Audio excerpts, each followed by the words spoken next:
Hello everybody, welcome back. We are here today to talk about Shazam! Fury of Gods. Shazam 2, if you will. Shazam 2. What do we think of this movie? As I said in my car review for this one, which was my reaction video, I like it, but is pretty much sums up my feelings about this movie. That little phrase. So there are some good things about Fury of Gods. There are some things that I wish that we had done a little bit differently in this movie. I like Shazam as a character, but I think it's really hard. First of all, I just want to say I think it's really hard to take Shazam 1 and make a sequel, just based on what we're given there and based on the character of Billy Batson and Shazam. I'm going to say this before we jump like super deep into it, but this is a spoiler-filled review, so if you do not want spoilers, if you do not want anything spoiled before you see this movie, or if you haven't already seen this movie yet and you're planning on seeing it, you know what I mean, you don't want those spoilers, this is not a good time for you maybe. However, if you haven't seen it yet and you're like, give me spoilers, feed me spoilers, or if you've already seen this movie, you are in the right place. Now that I've said those things, let us jump into it. So, Shazam 2. Where do I start with this? Let's start with some of the things that I liked about this movie. Let's start positive, and then we'll get into some of the constructive stuff that I have to say after the positives. So, I liked what this sort of had to say about family and found family, and this idea of like how families come together, how all families kind of have moments where they struggle and people don't always get along, and that's kind of part of the dynamic and navigating that. What family means to you and your identity, but also how your identity is also separate from your family. That's another thing that I found that was a really interesting theme that we explored. So the themes are really cool. I like the themes. I felt it. I was like, I'm feeling this. I like the cast in this movie. I think everyone did a pretty good job. I like the sort of ensemble that we have together. Everyone gets a moment to shine, which I loved. There's a lot of cute things in here. There's a lot of fun moments. And I think those are some of the strengths of the film. I liked that we went with the gods for this movie, even though Mr. Mind was kind of set up at the end of Shazam, the first Shazam.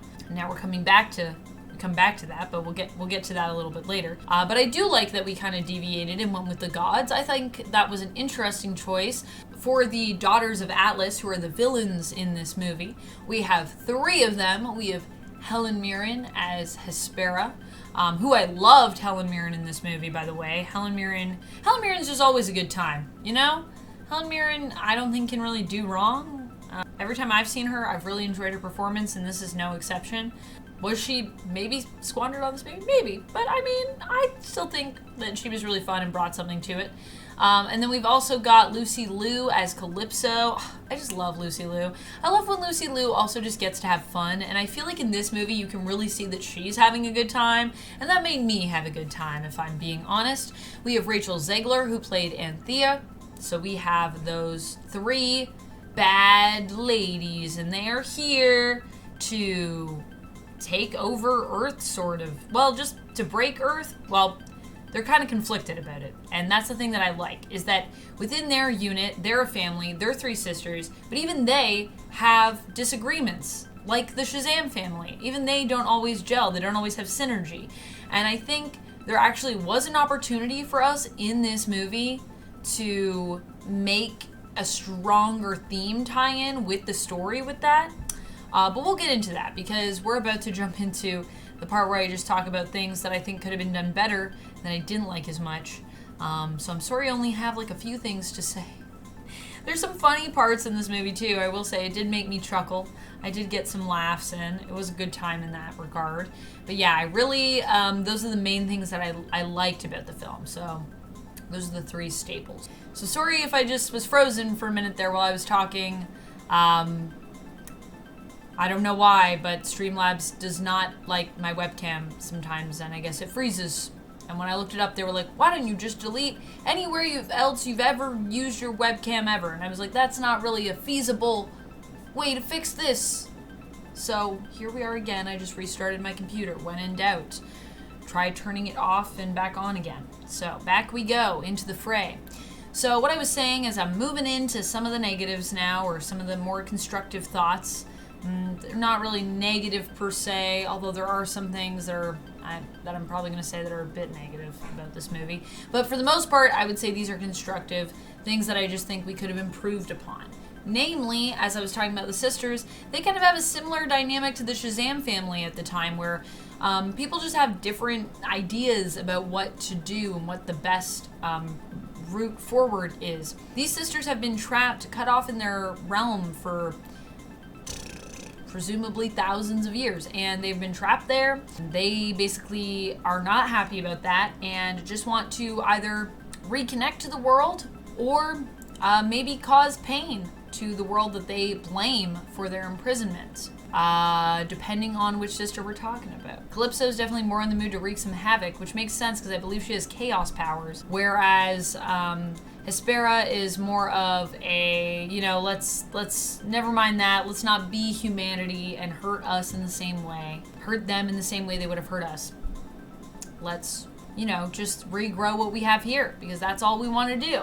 And Anne's kind of like the person that's trying to be the bridge between them, where she's trying to appease her sisters who are older than her and who often seem to want to tell her what to do. At least they appear to be older than her. I don't actually know if that's true. Could all be the same age for all that I know, but probably not, just based on the ages that they look. Anyways, so I feel like these two dynamics could have been used a lot more to just support one another throughout the storytelling. What I mean by that is I would have loved to see something where we get more of a solution where the gods can still exist, because the gods are awesome, and we honestly, I don't think, use them enough in DC. Like, we had Ares and Wonder Woman, but we really haven't used a lot of god stuff, and Wonder Woman kind of comes in at the end of this. Okay, so my biggest gripe with this movie is that it is actually pretty good up until the point of the ending. And when we get to that final battle, the final battle is like 5 different parts, and it kind of just keeps going, and you're kind of at a point in that movie where you're ready for it to be over. Like, you're like, I'm ready for this movie to wrap up, but then it just keeps going. And there's a lot of stuff that I feel like could be cut, like, namely, I think the thing with Freddy and Anne where, he saves her from the dragon. First of all, Freddy is like weirdly OP in this movie, I gotta say. And like, I like Freddie Freeman. I like the actor. I think that, the character and everything is great. That's fine. But he can somehow almost completely withstand Calypso's whispering powers, which she's a god, and he holds off insanely well, when even the wizard was not able to do that, which is insane to me. And then, apparently, when he's fighting this dragon that, like, emits fear and just makes you go, like, I'm so scared I can barely move, he just moves towards it to go towards Anne, because his love for her is so strong. That whole part we didn't need. There's a lot of stuff we didn't need in the ending. Really, we just needed that final fight scene, and we needed the moment where Billy realizes that he's the one that's kind of been running from his family, and he's been afraid of losing them, which is why he's kind of pushing them away by keeping them too close. That's all we needed for this to be resolved. In the end, it ends and Billy is dead, and I actually thought they were going to let Billy die in this movie, and I was pretty moved by that. However, of course, 2 minutes later, they pretty much bring him back to life, because the wizard's like, yeah, the staff is no more magic. There's no more magic anywhere. That's it. Unless we have a god to restart this staff. And then who shows up? Boom, it's Wonder Woman. Why is Wonder Woman here now? Where has she been for the rest of this movie? Where'd she come from? Where'd she go? Where'd she come from, Wonder Woman, I ask you? Well, she came from somewhere, because she's here now. She restarts the staff, and then, of course, Billy is brought back to life. Which, honestly, the fact that Wonder Woman was hinted at so much in this movie makes it kind of funny to me that that's the ending. And it's just kind of like, well, there's Wonder Woman. She fixed everything for us. But at the same time, I think it would have been more impactful if we had just let Billy remain dead. Let's talk about a little bit of the math of this movie as well. The math of this movie is weird, guys. The math of this movie, they spent over $300 million on it. They spent just under, I believe, what they made after the first movie. Apparently there's one review out there that says this is the movie with the DC movie that had the lowest budget, which is not true. It's actually the highest, or close to the highest, if not the highest DC budget we've seen for a film. But moving forward from that, for some reason they decided, yeah, we're gonna make this movie and we're gonna put like more than double what we put into the first one, I believe.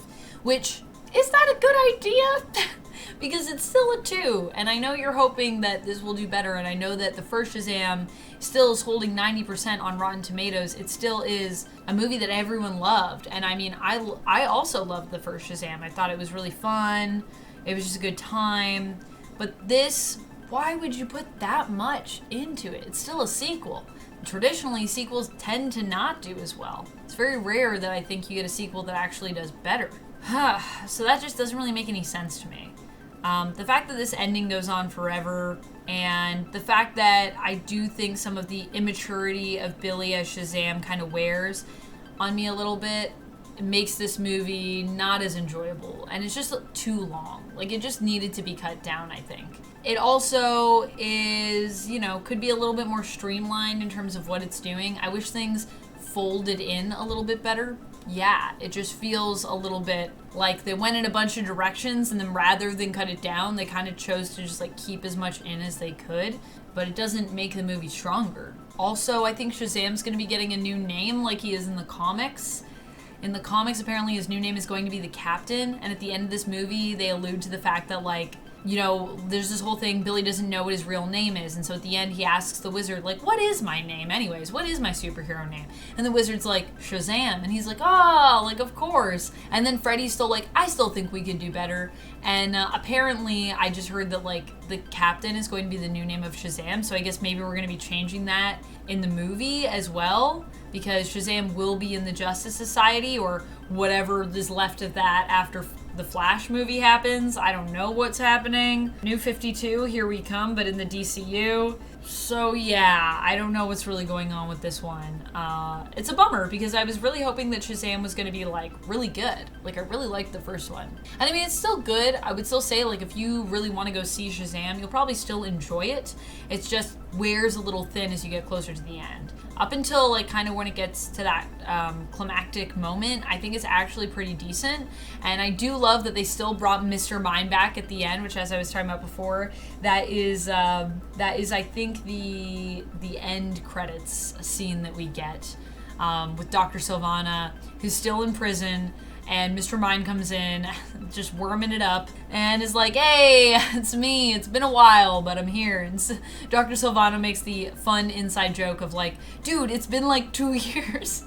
Where have you been? Mr. Mind's like, well, I'm a worm, so like it takes me a while to get around, you know how it is. So I do hope we get to have Mr. Mind, and I am confident that Shazam can still do some really cool stuff, and that we can see the character evolve more. I hope we get to see that, because I do think Shazam is a really fun character. But this movie, it just wasn't as good as the other movies, despite the fact that it had a lot of great actors and a lot of great moments and stuff still in it. The unicorn moment, I would not cut. That was one of my favorite moments of the movie. I thought that was super fun and silly, and I love that these unicorns are like super like dark, evil beasts, but at the same time just like can be charmed by Skittles. I just think that's amazing. It was also an interesting movie because I feel like it was geared towards maybe like a younger audience, but at the same time feel like I could see this being a bit of a slog for a younger audience.